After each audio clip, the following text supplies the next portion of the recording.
On June 17, 1972, a group of operatives for the Committee to Re-elect the President, or CREEP, broke into the Democratic National Headquarters in the Watergate Hotel in Washington. In an earlier break-in, the burglars installed taping equipment on May 27, 1972. This time, a watchman, Frank Willis, noted some open doors and called the police. They arrested 5 men. One was James McCord, a former CIA employee and security coordinator for CREEP, and others were anti-Castro Cubans. Their mission had been to tape conversations that might damage the Democrats during the 1972 presidential election, and to find out if the Democrats knew anything about President Nixon's campaign contributions. Details came out that E. Howard Hunt, an associate to White House Special Counsel Charles Colson, took part in the burglaries, along with G. Gordon Liddy, a CREEP staffer. A grand jury indicted the Watergate 7 in September 1972.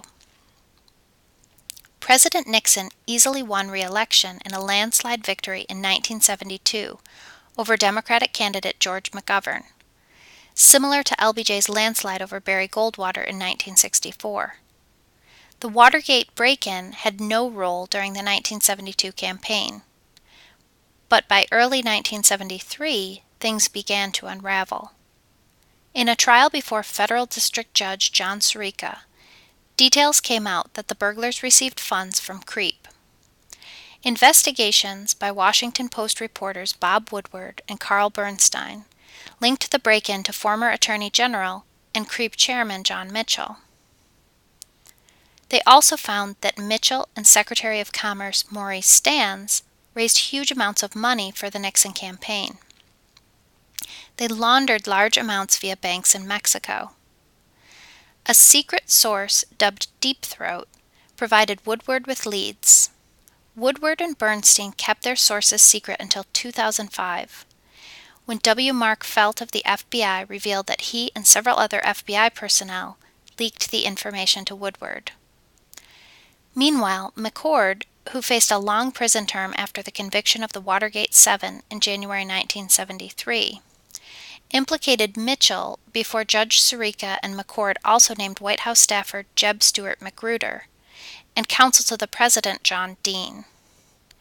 McCord informed the judge on March 19, 1973, that members of the White House staff tried to buy his silence. That enraged Judge Sirica, who wanted further investigations into the break-in. FBI Director Patrick Gray informed a Senate committee of Dean's attempts to stop the FBI investigations into Watergate. These events led the Senate to create a special committee to investigate, headed by Senator Sam Ervin of North Carolina. Dean, fearing he would become the fall guy for the various investigations, fingered H.R. Haldeman, the White House Chief of Staff, and his assistant, John Ehrlichman. Seeking immunity, Dean began talking to federal investigators. Senator Ervin had held televised hearings in May 1973, and Dean charged that Nixon was behind the cover-up of the Watergate affair. Millions of Americans became glued to their televisions, watching the Ervin hearings, which continued for 6 months.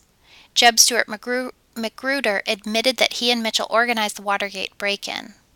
Dean also went public before the Ervin Committee, revealing a number of illegal activities by the Nixon administration against people on the president's enemies list. Under pressure from these revelations, President Nixon fired Dean and accepted the resignations of Haldeman and Ehrlichman. The publicity surrounding these reports forced the president to allow the naming of a special prosecutor in the Justice Department, Archibald Cox, and by Attorney General Elliot Richardson on May 18, 1973. When Cox went beyond Watergate and looked into illegal campaign finances, President Nixon went on the offensive and charged that the investigations crippled the presidency and his ability to conduct foreign affairs. Tired of the investigations, President Nixon asked Attorney General Richardson to fire Cox in October 1973. Richardson and his chief aide, William Ruckelshaus, refused and resigned. The next Nixon appointee, Robert Bork, agreed and fired Cox. These events became known as the Saturday Night Massacre in the Watergate affair. Leon Jaworski replaced Cox and kept up the investigations. In the spring of 1974, the Watergate affair totally unraveled as Judge Sirica convened a grand jury that on March 1, 1974, indicted Haldeman, Ehrlichman, Mitchell, and other White House and CREEP staffers. In fact, by the summer of 1974, 38 former officials of the Nixon administration were indicted on various charges related to Watergate, one of the greatest scandals in American political history. In February 1974, the House gave the Judiciary Committee the authority to investigate charges that might lead to the impeachment of the president. A rearguard action by Nixon and Kissinger in June 1974 to stem the tide by warning that the investigations damaged the presidency failed to work.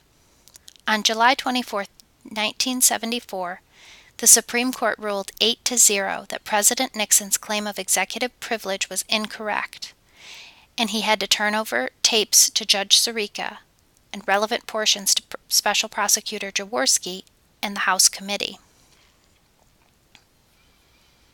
The House Judiciary Committee prepared articles of impeachment against President Nixon.